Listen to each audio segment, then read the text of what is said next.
If you're a fan of TikTok or are keeping up with what's happening in the TikTok community, then you likely heard or know all about Zoe Laverne. If you've yet to hear, Zoe is facing a ton of backlash after she was exposed for doing something that's really, well, quite gross. Yeah, that sums it up. Now, normally we would say allegedly, but there is video evidence of Zoe actually committing a crime, even though she somewhat tried to deny it even happened in the first place, which it is a crime because... It is a crime. A hacker threatened to expose Zoe's DMs between her and an ex-boyfriend, in which the two were talking about a previous relationship Zoe had with a minor. We got a lot to cover, and we're going to tell you guys all about it right now in InformOverload. What's happening, guys? I'm one of your hosts, Jared Bronson. I guess you say Ash Ketchum. And I'm your other host, Johnny Rogers, and welcome back to the #1 most entertaining news channel on YouTube. And if you want more videos just like this one, just be sure to click that playlist in the corner of your screen. And stick around for some bonus content, but for now, let's get into it. So it seems all this started when a hacker leaked DMs between Zoe and her ex-boyfriend, Cody Orlov. The DMs included a conversation where the two could be seen going back and forth, accusing each other of various things, from deliberately trying to emotionally upset one another to posting things on social media. It ends with Cody letting Zoe know his lawyers will be handling the rest, alluding to the idea that he no longer wants to be in contact with her. However, another set of DMs were leaked as well between Cody and Zoe's ex-best friend, Amber Van Pelt, which shed light on why the two are no longer friends, and it includes very serious accusations against Zoe. The DMs between Cody and Amber not only accused Zoe of claiming she was abused at the hands of Cody, but also that when Amber was going through a tough breakup, Zoe was incredibly toxic towards her. The most shocking allegation of them all, however, was the claim that Amber had stopped being friends with Zoe after Zoe refused to stop contacting minor, who she was also accused of acting inappropriately with. The minor is believed to be a 13-year-old fan, and although at first these were just allegations, a video has since been posted by the Twitter account Def Noodles. The video clearly shows Zoe kissing someone, and it's strongly believed the person in the video is in fact a 13-year-old fan of Zoe's. Of course, after this video was posted, Zoe started facing even more backlash, rightfully so, with people calling for her to no longer have a platform given what she's doing with it. Zoe's mother responded to the backlash as well in a video also posted by Def Noodles,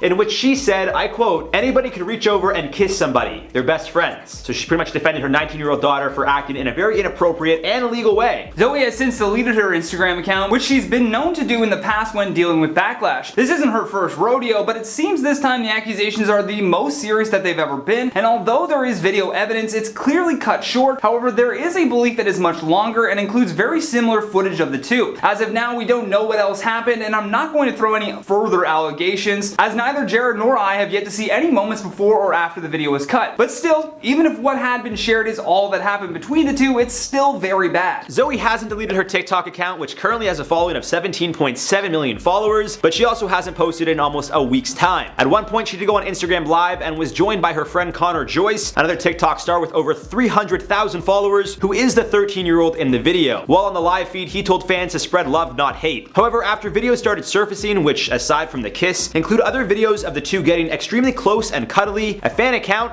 ZLP Fandom 0.2, believed to be run by Zoe, posted this. I quote, "Thank you for everything, really, but for right now, I don't think I'll be back on social media again. I still have a lot to think about. I really don't want to leave you guys, but I'm tired of feeling this way. I'm tired of crying and hurting. It's nothing but negativity to me anymore. I love you so much." So it's unclear if Zoe is going to respond to these allegations or the video evidence of what she did and is being accused of. As previously mentioned, her mother did chime in. Zoe's ex Cody said that he's been made aware of the situation and is trying his best to end it, but it's believed what he said was prior to the video coming out. Connor Joyce also hasn't been as active on TikTok, with his last few videos just being him staring at the camera with music playing, and one of them thanking his fans for reaching a milestone as well as expressing how he's feeling. The caption on one of Connor's latest posts reads, "Thank you all so much for 300k. I love you all so much. I'm sorry if I'm not active. I'm going through a lot right now. I love you all together." Problem now with like social media activism. Like clout over the law. Yeah, people are trying to like put this stuff out into the court of public opinion without taking it to court. It's like, insane. I mean, I do think the older generation went a little overboard with suing everybody For every everything? other week. Yeah, that's true. That was a little much. But you guys